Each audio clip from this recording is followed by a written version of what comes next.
Bonjour les amis, je suis en compagnie de Fred, que vous connaissez tous, et de Stéphanie, une abonnée, qui va nous raconter son histoire. Bonjour à tous. Bonjour. Donc bonjour, je m'appelle Stéphanie, donc je me présente. Je suis une auditrice de Guy et de Fred depuis quelques semaines, voire quelques mois aujourd'hui. Donc qu'est-ce qui m'amène aujourd'hui à témoigner? Donc tout simplement parce que j'ai été diagnostiquée il y a quelques mois de cela, en novembre 2021, d'un cancer, un cancer du poumon. Ce cancer du poumon, donc de stade 4, métastasé sur les os, métastasé également donc sur les glandes thyroïdes, surrénales, les glandes lymphatiques, les ganglions. Voilà. Pour information, j'ai 44 ans, je suis mariée, j'ai 3 enfants. Donc bien évidemment, cette nouvelle est tombée comme un choc ultime. Voilà, à la suite d'énormes douleurs osseuses. C'est comme ça que l'on m'a trouvé donc cette tumeur au poumon, un cancer plutôt rare, donc une altération d'un gène qui s'appelle ALK positif. Donc c'est un cancer qui représente moins de 5% des cancers du poumon. Il est reconnu comme étant ne pas être, si je puis dire, le cancer du fumeur, mais le cancer que tout le monde peut avoir. N'importe quelle personne qui a un poumon peut avoir ce cancer, tout simplement. Je n'ai jamais eu de douleur, je n'ai jamais toussé, je n'ai jamais été essoufflée. Et en 2021, ce qui s'est passé, c'est qu'effectivement, je souffrais de grosses douleurs osseuses, je n'arrivais plus à marcher, des douleurs sur tout le dos, des cervicales jusqu'en bas du dos, les hanches, voilà, des douleurs affreuses. Il s'est passé plusieurs mois de traitement, d'antidouleurs, de médecine allopathique, de kinésithérapie, d'ostéopathie. Et malheureusement, voilà, les douleurs ne passaient pas. Au bout de quelques mois, je me retrouve face à un rhumatologue qui m'explique qu'il ne comprend pas mes douleurs et qui m'envoie faire donc un IRM des hanches. Et là, il s'avère qu'effectivement, cette IRM fait apparaître de très grosses inflammations des os. Et le radiologue, ayant trouvé cette inflammation, donc me demande de faire un examen complémentaire, un scanner du thorax, et c'est là où effectivement donc, on retrouve la tumeur principale, donc au niveau du poumon, une tumeur d'environ 2 cm qui se trouvait donc sur mon poumon droit, en bas à droite. Voilà. Donc bien évidemment, une nouvelle très difficile à entendre, à accepter. Il m'a fallu, je pense, un bon mois pour accepter cette nouvelle. J'ai eu, je trouve, dans mon parcours énormément de chance. J'ai rencontré de belles personnes. J'ai eu la chance de tomber sur la chaîne de Guy. Parce que Guy, tu m'as donné énormément d'espoir. Je t'ai découvert sur YouTube et je me suis dit que voilà, la maladie est là. Donc, elle est là pour me dire quelque chose. Ça, c'est certain. Et quand j'ai écouté tes messages, tu m'as donné tellement d'espoir. Et je me suis dit, c'est possible. Hein. Il est possible de guérir de ça. Donc, voilà. Guy, vraiment un grand merci pour tout ce que tu fais pour des gens comme moi qui sont malades de cancer ou d'autres maladies. Mais en tout cas, tu as cette capacité de donner espoir. Voilà. Et de dire que c'est possible. Et puis Fred, quand tu es arrivé sur la chaîne, je me suis dit, en voilà un second samouraï. Donc super, on n'est pas tout seul et c'est possible. On a envie de s'en sortir, on aime la vie. Je crois que le message le plus important dans tout ça, c'est que on a un amour de la vie et plein de choses à accomplir et donc forcément, tout ça nous amène à faire ce que l'on a fait, je crois, chacun, avec beaucoup de similitudes dans nos parcours, effectivement. Donc, bien sûr, une grande envie de vivre, ça c'est inéluctable. Et donc, bien évidemment, donc après cette période d'acceptation, donc s'en est suivi toute une période de recherche. Donc des lectures, énormément de lectures, énormément de vidéos. Donc Guy, je t'ai dévoré vraiment tes vidéos. Je les connais pas toutes, mais en tout cas, j'en connais pas mal. Voilà, tu as fait partie de mes inspirations. Bien d'autres aussi, des naturopathes. Bon, Thierry Casasnovas, je sais que voilà, vous êtes aussi, je suis aussi très fan de Thierry, et bien d'autres, bien sûr. Donc, je me suis penchée sur mon cas et puis je me suis dit, qu'est-ce qui m'a amené là, en fait? Quelles sont les raisons qui m'ont amené à cet état de santé délétère? Je me suis dit, il y a quelque chose qui ne va pas. À 44 ans, je me pensais être en santé, mais finalement, pas tant que ça. Et donc là, on pose les choses sur la table et puis on se dit, bon, ben, je crois qu'à un moment donné, il faut reprendre les choses. Donc là, le premier point, ça a été mon alimentation. Donc une des bases que j'ai repris, c'est l'alimentation. Donc j'ai arrêté tout un tas d'aliments, enfin en tout cas d'aliments qui n'étaient pas bons pour ma santé. Donc j'ai arrêté tout ce qui était produits laitiers, par exemple, le sucre. Donc toute forme de sucre, à la fois les sucres transformés, le sucre des fruits, le sucre également de certains légumes. Donc voilà, tout ce qui était sucre, les glucides, les céréales, j'ai arrêté.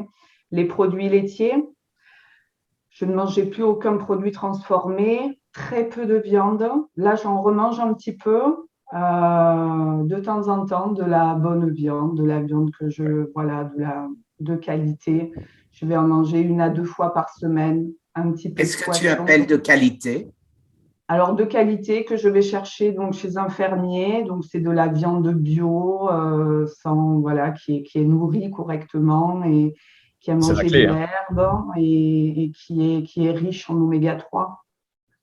Parfait. Donc, voilà, donc très peu. J'en mange un petit peu parce qu'il en faut un peu de protéines animales. Et puis, c'est bon, mine de rien. Donc voilà, 1 à 2 fois par semaine, donc un petit peu de protéines.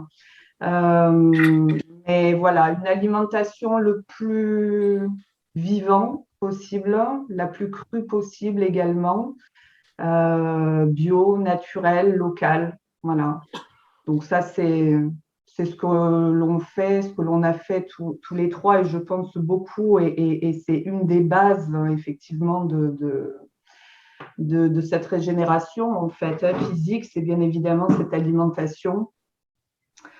Ensuite, j'ai pris des compléments alimentaires. Voilà, je me suis fait accompagner. Je me suis aussi inspirée de ce que tu faisais aussi, Guy.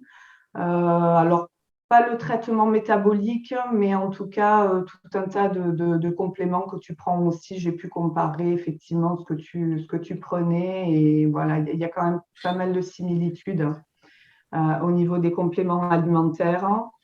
Et un autre pavé, donc je me suis occupée de moi. Voilà. Donc, s'occuper de moi, c'est un grand mot. Je me suis donné la priorité, en fait. Voilà, c'est vrai que j'ai passé beaucoup d'années à m'occuper des autres, à m'occuper de ma famille, à m'occuper de mes enfants, de mon mari, de mon travail, des autres, voilà, mais jamais véritablement de moi. Et là, effectivement, c'est vrai que cette période m'a donné la possibilité vraiment de me donner la priorité, de penser à moi. Donc, je me suis, comment dire, j'ai repris ma santé mentale, en fait, ma santé mentale, émotionnelle. Je faisais déjà du Qigong. Alors, je ne suis pas une samouraï comme vous, mais j'aime bien les arts asiatiques. Donc, moi, c'est plutôt Qigong, méditation. Voilà. Euh, j'ai pris aussi beaucoup de temps dans la nature. J'ai beaucoup de chance. J'habite à la campagne. Donc ça, je trouve que c'est une chance inouïe. Donc je passe énormément de temps à l'extérieur, au milieu des arbres, dans mon jardin, à marcher pieds nus, Soleil, voilà, oui, au soleil, ouais. Des choses simples, en fait, les choses basiques auxquelles on ne prête plus vraiment attention et au final sont tellement ressourçantes, en fait. Et je trouve que la nature m'a beaucoup ressourcée, en définitive. Voilà. Donc, je faisais également beaucoup d'exercices de respiration, voilà, de la cohérence cardiaque, de la respiration tout simplement, de la contemplation. Je pouvais passer voilà, 1 heure et demie à simplement être là et à contempler ce qui se passait autour de moi. Voilà. Donc C'est important ce que vraiment, tu dis parce que on dit tout le temps, tu le dis très bien et Guy et moi on en parle souvent, autant le cancer est multifactoriel, autant la guérison est multifactorielle également. Et on ne ouais. peut pas se concentrer que sur une chose, certainement pas que sur une chimiothérapie ou pas plus que sur une nutrition ou pas plus que sur un jeûne. C'est vraiment un ensemble. Et comme tu le dis, s'occuper de soi, vraiment dans la partie la plus globale, c'est Ouais. quelque chose qu'on oublie. Et moi, j'en parle souvent à mes élèves, j'en parle souvent aux gens avec qui je discute, que les gens, par exemple, qui sont parents, me disent oui, mais il faut que j'aille bosser, il faut que je gagne des sous, mes enfants, il faut les nourrir, il y a l'université, il y a l'école, il y a ceci, il y a cela. Et je leur dis oui, tout ça, c'est une réalité, il n'y a aucun doute. Par contre, tes gamins, je suis certain qu'ils préfèrent un papa et une maman vivante plutôt qu'un papa et une maman riche et morte. Là, il n'y a aucun doute. Donc, s'user la santé pour gagner quelques dollars de plus parce qu'il faut payer ça aux gosses ou ceci ou qu'il y a Noël qui arrive. Je le comprends très bien. Hein, au niveau du cœur, c'est évident, on a tous la même vision. Maintenant, il y a la raison, il y a la nature et il y a ce que notre corps nous demande. Et à un moment donné, il faut réaliser que tu peux aimer ton mari, tu peux aimer tes enfants, tu peux adorer ta carrière. La priorité, c'est nous. Et une fois que nous, la charrette avance bien, qu'elle est bien rodée, on peut emmener les enfants avec nous, on peut les faire monter, on peut s'occuper d'eux.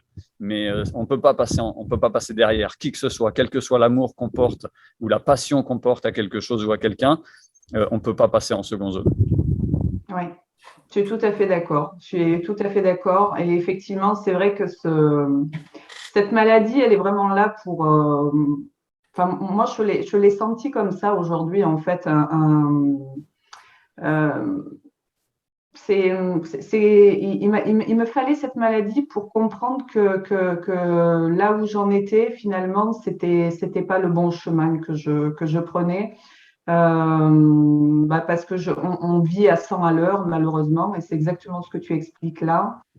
Et voilà, on ne prend pas de temps pour soi, on ne prend pas de temps pour s'écouter, pour se reposer, pour se ressourcer. On a mal, mais c'est pas grave, on continue, c'est pas grave, ça ira mieux demain.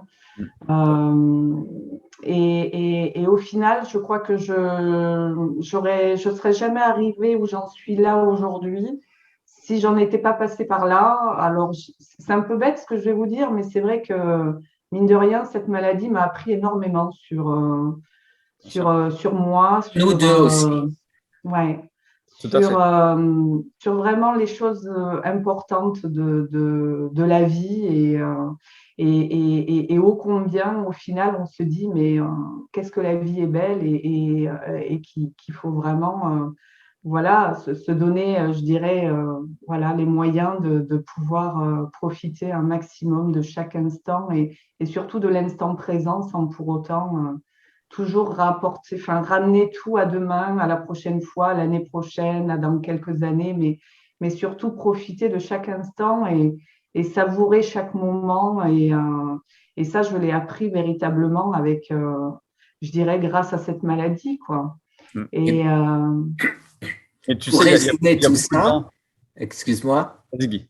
pour résumer tout ça, les compagnies aériennes, tu sais, quand il y a un crash avec un avion, ils te disent souvent, quand les masques tombent, en premier, tu te le mets et après, tu t'occupes des autres, même ouais, si c'est tes enfants. Eh ben, ouais, c'est exactement ça. Si on veut continuer à pouvoir s'occuper des autres, il faut s'occuper de soi-même en premier. Exactement. C'est tout à fait ça. Et on le dira jamais assez, parce que pour les gens qui nous écoutent et qui ne sont pas malades, qui n'ont pas encore eu de tumeurs, de cancer ou d'autres maladies, on parle souvent de prévention, et là c'est vraiment ça, s'occuper de soi, ça fait partie de la prévention. Mais malheureusement, la plupart des gens ne réagissent que quand ils sont vraiment devant le fossé, quoi. Il y a un proverbe bouddhiste que j'aime beaucoup qui dit « Ce que l'homme n'apprend pas dans la sagesse, il l'apprendra dans la souffrance ». Oui. On a l'opportunité d'apprendre dans la sagesse, on a l'opportunité de faire ce qu'il faut avant que ça aille mal, mais on a du mal à entendre, on a du mal à s'arrêter. Et après, c'est dans la souffrance qu'on apprend la leçon. Mais, comme tu l'as dit, on s'en serait bien passé de ce cancer, tous les trois, oui, mais c'est ça. Au final, on a appris quelque chose. On a appris énormément. Enfin, moi, en tout cas, j'ai énormément appris et j'ai. Alors, cette chance, je ne sais pas, je pense qu'on s'est donné les moyens. On a fait ce qu'il fallait pour retrouver la santé, parce que quelque part, quand j'ai appris donc cette nouvelle, bien évidemment, mon idée, c'était pas de combattre ce cancer, parce que, encore une fois, combattre quelque chose, on est dans une énergie plutôt négative. Donc, j'étais plutôt dans qu'est-ce que je vais faire aujourd'hui pour retrouver la santé, en fait. Donc, j'étais plutôt sur une énergie beaucoup plus positive et en me disant, bon, mon corps me dit quelque chose, il faut que je l'écoute, et qu'est-ce que je dois faire aujourd'hui pour retrouver la pleine santé. Et je sais, Fred, tu parlais de mantra que tu te disais le matin. Bien, moi, c'est pareil. Tous les matins, voilà, je me lève pas tant que, ben, en fait, dans mon imagination, je ne suis pas la femme que je rêve d'être, en fait, tout simplement. Une femme en pleine santé, pleine de joie, en harmonie avec sa famille, avec la vie. Et tous les matins, je me répète toujours ce mantra-là, voilà, de la pleine santé, même si j'avais très mal aux os, même si j'avais beaucoup de mal à me lever. Et je me levais chaque matin en remerciant tout simplement la pleine santé que j'avais, et j'en étais intimement convaincue. Je le voyais pas autrement. C'était vraiment quelque chose d'acquis, en fait. Et depuis le départ, il n'était pas question que ça soit autrement. En fait, je savais que cette guérison allait arriver. Il me fallait juste un peu de temps pour me reconstruire. Et donc, j'ai passé énormément de temps à, à faire des prières. Alors, c'est un peu bête, mais en tout cas, à prier, à des prières de gratitude, à me réciter des mantras de bonne santé, voilà, de joie. Mais c'est pas bête du tout, hein, parce que ça fait partie des clés de la santé. Guy en parle très souvent, de la force du mental, et que c'est vraiment au mental qu'il a remporté. C'est le primordial. C'est primordial. Ouais. Que ça maintenant, excusez-moi les amis, oui. Pour revenir un peu au sujet, donc nos amis, nos abonnés aimeraient savoir, bien sûr, un peu plus de toi, à savoir, est-ce que tu as jeûné et comment est-ce que tu manges aujourd'hui? Alors, donc aujourd'hui, au niveau du jeûne, alors ce qu'il faut savoir, c'est que moi, je n'ai jamais arrêté mon traitement. Voilà, donc Quel traitement? Voilà, donc moi aujourd'hui, je suis sous thérapie ciblée. Alors, une thérapie ciblée, c'est une chimiothérapie orale. Je ne vais pas en clinique, donc c'est un médicament que je prends, voilà, midi et soir, tout simplement. Et parce que ce cancer, aujourd'hui, la médecine classique ne sait pas le guérir, tout simplement. Donc, le pronostic, il était très clair, c'est votre cancer, on est capable de stopper la progression, éventuellement le réduire, mais on ne sait pas le soigner. Voilà ce qu'ils m'ont dit. Et on vous donne entre la moyenne 5, peut-être 10 ans maximum, voilà, de vie avec ce cancer. Et un jour, il vous emportera. Voilà ce que l'oncologue m'a dit en novembre dernier. Donc, bien évidemment, le diagnostic, je l'ai accepté, le pronostic, non. C'était pas possible, hein. Voilà, c'était pas possible pour moi. J'avais déjà entendu parler de guérison spontanée, de maladies très graves. Euh, et, et, et donc voilà. Et pour revenir, pardon, Guy, à ta question sur le jeûne, donc forcément, à cause de ce traitement, je me suis posé énormément de questions sur le jeûne. D'ailleurs, Fred, je t'avais sollicité directement pour avoir ton point de vue là-dessus. Et donc là, aujourd'hui, je suis en jeûne intermittent, c'est-à-dire que je finis de manger le soir à 20 heures et je déjeune le lendemain entre 13 et 14 heures. Voilà, je fais Donc, 2 repas par jour? 2 repas par jour. 2 repas par jour. Et Voilà. tu n'as jamais jeûné complètement? Je n'ai jamais jeûné complètement. Voilà, c'est quelque chose que D'accord. j'envisage de faire, mais que je n'ai pas encore fait pour l'instant. Alors, aujourd'hui, quels sont tes résultats? Eh bien, dernièrement, donc j'ai passé des examens un TAP scanner et une dernière biopsie, et je n'ai plus aucune métastase nulle part.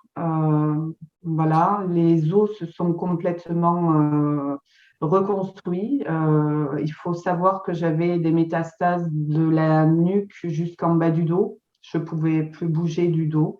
Je boitais, je ne pouvais plus marcher, j'avais très très mal aux hanches. Donc, je n'ai plus de métastases sur les os et plus rien, ni à la thyroïde, plus aucune métastase. La tumeur, donc la biopsie a révélé aucune cellule cancéreuse au niveau du poumon. Donc aujourd'hui, je n'ai plus rien, Voilà, absolument plus tu n'as rien. Donc, plus de résumons. cancer. Résumons, tu te fais diagnostiquer, on te dit que tu as ce cancer de stade 4 au poumon avec métastase. Les Oui, médecins te disent qu'avec un traitement classique, chimiothérapie orale dans ton cas, ils peuvent t'aider à survivre 5 à 10 ans, mais pas oui, plus, et que de toute façon, à long terme, tu es condamné et qu'ils ne savent pas guérir ce cancer. c'est ça. En plus de ta thérapie classique médicinale, tu Oui, rajoutes le jeûne intermittent, oui, la transformation de ton alimentation avec des produits animaux de très haute qualité et principalement des légumes crus. c'est ça. Tu changes complètement ton état d'esprit, tu t'occupes de Oui, toi, tu te reposes et quelques mois plus tard, tu es complètement guéri, il n'y a plus rien. c'est ça. C'est bien ça. Voilà. Absolument. Alors, moi, ce que je tiens à dire, Bravo. ce que je tiens à dire et à préciser, c'est que je dis toujours qu'il n'y a pas qu'une voie de guérison. Alors, Fred a eu sa voie, Stéphanie a eu sa voie, j'ai eu ma voie, mais dans l'ensemble, comme le dit chaque fois Kelly Turner, les 9 clés de la guérison. Le mental, Oui, et après, régénérer son corps en lui donnant ce qu'il a besoin et en supprimant tout ce qu'il n'a pas besoin.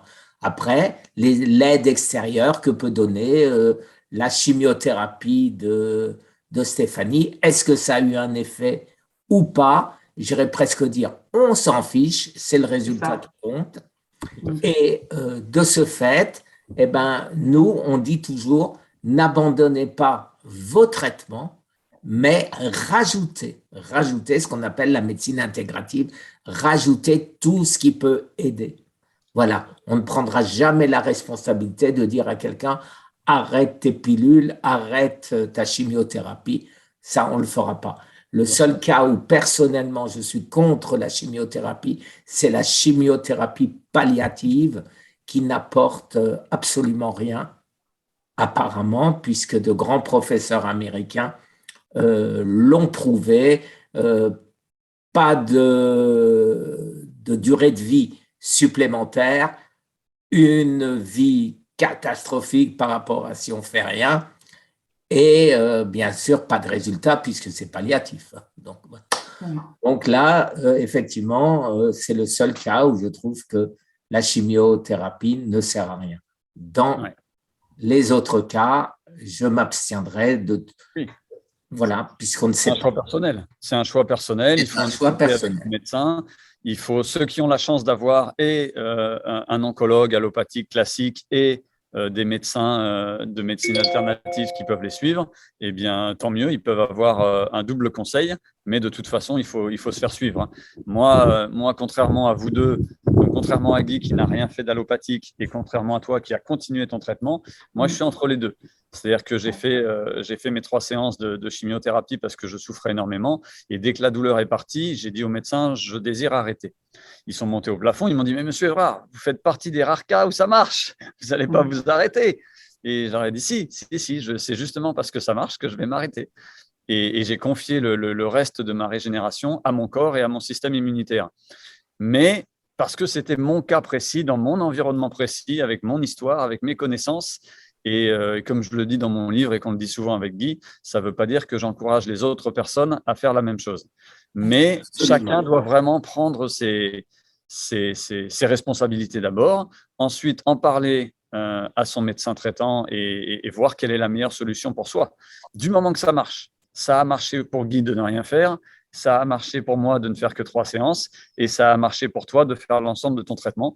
Donc, c'est magnifique. Mais quel est le point commun entre ces 3 histoires et bien d'autres que l'on connaît? C'est le changement d'hygiène de vie, le fait de se concentrer sur toi et la force mentale. Ça, c'est le lien, le fil d'Ariane entre toutes ces histoires de guérison, entre guillemets, miraculeuses. Et voilà, qui en fait n'ont rien de miraculeux, hein. Ce sont les lois de la nature et de la physiologie. Mais c'est vrai que pour les médecins qui ont dit à Guy qu'il lui restait 3 mois à vivre, toi 5 à 10 ans, et moi ils m'ont dit que j'avais une chance sur 2, bon, bah, ça reste quand même assez miraculeux. C'est pas mal. Alors les amis, donc je pense que tout est dit. Vas-y, Alors Guy. vous voyez les amis, Fred vient de nous faire une conclusion brillante. Alors, on va laisser les derniers mots à Stéphanie. S'il te plaît, Stéphanie, qu'est-ce que tu peux dire aux autres malades et comment pourrais-tu les aider? Alors moi, si j'ai une chose à leur dire, c'est simplement d'y croire. D'y croire et tout est possible, hein. Il suffit simplement d'être acteur et tout simplement vraiment être acteur de sa guérison et de s'occuper de soi. Prenez soin de vous, c'est hyper important. Voilà. Et soyez positif tous les jours, tous les jours, tous les jours. Voilà. Soyez positif, soyez convaincus de cette guérison. Et voilà, tout simplement. Et je souhaite énormément de courage parce que je sais que beaucoup de personnes souffrent. Et donc, si je peux donner un peu d'espoir, alors véritablement, voilà, ce serait un honneur pour moi. Donc, voilà, beaucoup de courage et de positivité et d'amour, voilà, d'amour de la vie. Aimer la vie parce que je crois que en aimant la vie, on est capable de tout en fait. Et de se reprendre en main et de se régénérer complètement. Voilà, physiquement, mentalement, émotionnellement. Voilà, bon courage à tous. En tout cas, tu l'as été d'une inspiration assez certaine. Ton témoignage est magnifique. Et je veux juste souligner avant qu'on termine une phrase que tu as dit, c'est « il faut être acteur de sa guérison ». Et ça, celui qui donne sa vie entre les mains des médecins, non pas qu'il ne faille pas voir un médecin, mais celui qui refuse de faire quelque recherche que ce soit, de faire quoi que ce soit en disant « mon médecin s'occupe de tout », il a peu de chances de s'en sortir. Il faut être acteur de sa guérison. Et il faut aller chercher les informations comme tu l'as fait, comme Guy l'a fait et comme je l'ai fait. C'est critique, super important. Les informations sont là. La littérature scientifique de guérison naturelle du cancer, il y en a des tonnes et des tonnes et des tonnes sur les sites et dans les magazines scientifiques les plus connus, les plus réputés. Donc, ce n'est pas de la médecine charlatane, ce n'est pas de la médecine des hippies des années 70. C'est de la vraie science, c'est de la vraie biologie, c'est de la vraie médecine. Merci les amis, merci à toi Fred, merci à toi Stéphanie. Et on se reverra.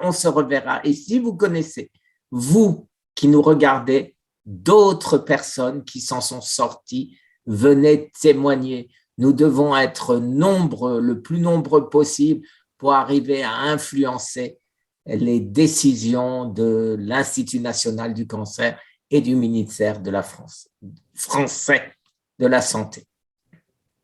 Merci à tous. Merci Stéphanie. Merci. Au revoir. Au revoir. Très bonne journée. Super. Merci à toi Stéphanie. Merci beaucoup. Merci à vous. Au revoir à tous.